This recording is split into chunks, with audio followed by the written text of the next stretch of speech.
با برکت ترین ازدواج ها همون ازدواج هایی است که مهریه‌اش کم باشه، مصارف عروسیش کم باشه. این دین ما برای ما میگه.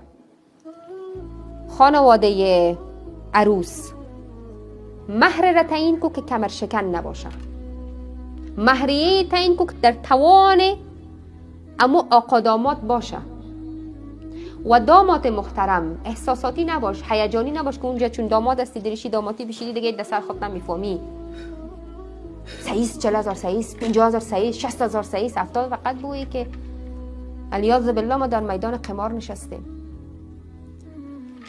در اونجا تو چیزی را قبول بکن که در توانت هست و داده میتونی. اونجا اگر کسی بر تو گفت که $40,000 برادر محترم من قدر داده نمیتونم، با جرأت بگو.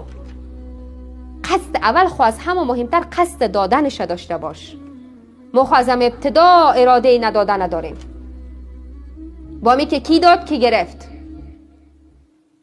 یک چیز را تعیین کنین برادرای محترم، اولیای امور، که من داده بتانم، من در توانم نیستی قدر داده بتانم. خود چند در توانت از فرض مثال 5 لک افغانی، 2.5 لک افغانی، 2 لک افغانی، اما اندازه‌ای که در توانش است که داده بتانه.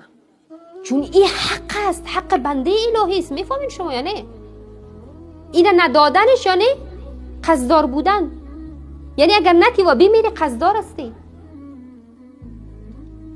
این حق زنت از بالایت، این حق همسرت از بالایت. این قرآن بر ما و شما میگه بتن مهریه های زنانتان، او را به خوشی بتن. 2 لک افغانی رو در دست زنت میدی با خوشی، با پیشانی باز. بگی خانوم عزیزم، بگی همسر عزیزم که حق تو هست.